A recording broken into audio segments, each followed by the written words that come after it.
हम लिंटियान को देखते हैं जो उस गोब्लिन को देखते हुए कहता है, ये मोटा हाथी इतना ताकतवर नहीं लगता है। इसकी ताकत सिर्फ 900 तक है।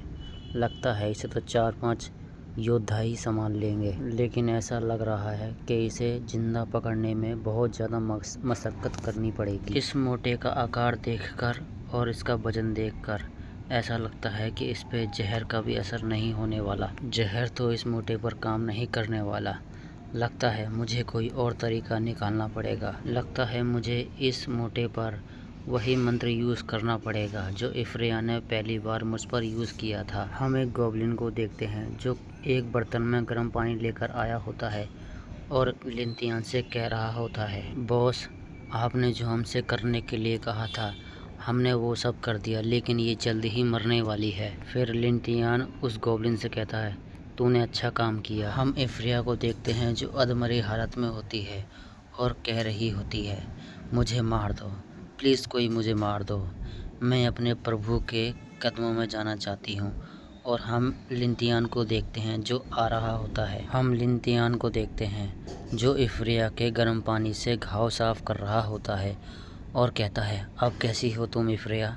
इफ्रिया कहती है, ये बहुत ज़्यादा गर्म है, ये गर्म लग रहा है। फिर इफ्रिया जैसे ही लिंटियान को देखती है वो घबरा जाती है और चिल्लाते हुए, डरते हुए और कांपते हुए कहती है, नहीं अब ऐसा मत करना, और हाँ अब मुझसे तुम दूर रहो। हम इफ्रिया को देखते हैं जो पागलों जैसी हरकतें कर रही होती है और अपने चेहरे पर हाथ रखती है और कहती है, तुम मुझसे दूर रहो, मेरे पास मत आना, मुझे बहुत दर्द हो रहा है, तुम एक राक्षस हो। फिर लिंटियान इफ्रिया को एक जोरदार तमाचा खींच के मारता है और उसकी कमर में हाथ डालता है और उसको गले से लगा लेता है।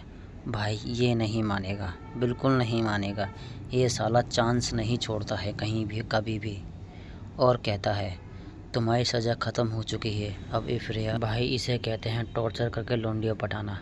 साला देखो कितना कमीना है, उसे पहले टॉर्चर किया और पटा भी लिया। फिर इफ्रिया रोते हुए कहते हैं कि सच में मेरी सज़ा ख़त्म हो गई। लिंटियान उसको चूना कत्था सब कुछ लपेट कर कहता है, मैं अपनी जुबान का पक्का हूँ, लेकिन तुम्हें अब चुनना होगा कि तुम किसकी साइड हो। फिर इफ्रिया कहती है, मैं चुनूं कि मैं किसकी साइड हूँ। अब तुम्हें अपना देवता चुनना होगा या फिर तुम मुझको चुन लो, और जितनी पीड़ा तुम्हें हो रही है या होने वाली है या हो चुकी है उन सब से तुम्हें निजात दिला दूंगा, लेकिन इसके लिए तुम्हें मेरा पालतू बनना होगा। भाई ये सीन मैं एक्सप्लेन नहीं कर रहा, खुद समझ जाओ सालो तुम लोग, इतना मैं डिटेल में नहीं घुसने वाला। फिर लिंटियान इफ्रिया से कहता है, ये तुमने अच्छा किया वो भी मुझे चुनकर। लिंटियान इफ्रिया से कहता है, अब से मैं ही तेरा भगवान हूँ, मैं ही तेरा सब कुछ हूँ, और आज से तेरा नया नाम है और मैं तुझे इसी नाम से बुलाऊँगा। तू मेरा आज से छोटा कुत्ता है। और हम इफ्रिया को देखते हैं जो बेचारी खाम में कुत्ता बनी हुई होती है और उसी की आवाज़ निकाल रही होती है। फिर लिंटियान इफ्रिया को गर्म पानी के एक गड्ढे के पास लेकर आ रहा होता है और फिर इफ्रिया को उस गर्म पानी में बैठा देता है और अपने हाथों से ही उसको नहला रहा होता है। फिर इफ्रिया कहती है, ए मेरे भगवान तुम बहुत अच्छे हो, तुम मुझे खुद अपने हाथों से नभा रहे हो, आज से जो भी तुम कहोगे वो मैं सारी बात मानूंगी। फिर लिंटियान खुश होता है और कहता है, तू सच कह रही है इफ्रिया, चलो ये तो अच्छी बात है। लिंटियान इफ्रिया से कहता है, मैं ये देखना चाहता हूँ कि तुम अपने जादुई मंत्रों से लोहे का पिंजरा कैसे बनाती हो। इफ्रिया लिंटियान से पूछती है, ये लोहे का जादुई पिंजरा चीज़ क्या है, मैंने इसके बारे में कभी नहीं सुना। लिंटियान इफ्रिया को तैयार कर कर एक जगह पर लेके आ गया होता है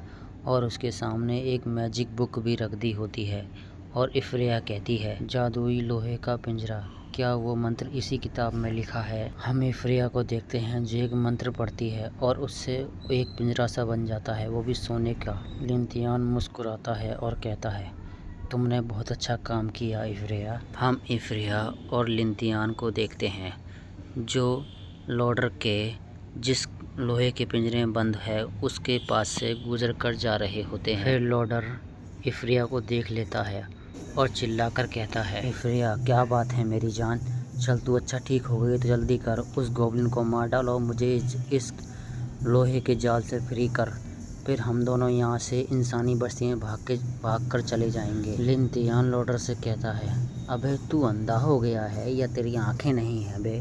तू देख नहीं पा रहा है कि वो अपनी मर्जी से उसने मुझे अपने आप को सौंप दिया है। फिर लोडर चिल्ला कर कहता है, अबे ये हो ही नहीं सकता, वो एक चर्च की पुजारन है, तो वो तेरे काबू में कैसे आ सकती है बे? लिन तियान ने इफ्रिया को नीचे बैठाकर कह रहा होता है, ले इफ्रिया, तू लोडर से कहे कि तूने अपनी मर्जी से खुद को मेरे हवाले किया है। हम इफ्रिया को देखते हैं जो कुत्तों की तरह लिन तियान की टांग से अपना सर सहला रही होती है और कहती है, हाँ गॉब्लिन महाराज मेरे सही कह रहे हैं, मैंने अपनी मर्जी से और अपनी इच्छा से उनको अपने आप को समर्पण किया है।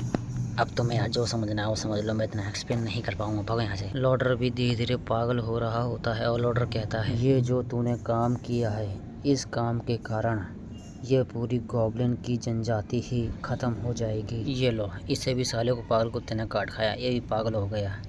ये चिल्ला कर कहता है, कोई पागलों की तरह, तुम अब कहाँ बचकर भागोगे सालो, हमारी इंसानी जनजाति तुम लोगों को एकदम ही ख़त्म कर देगी।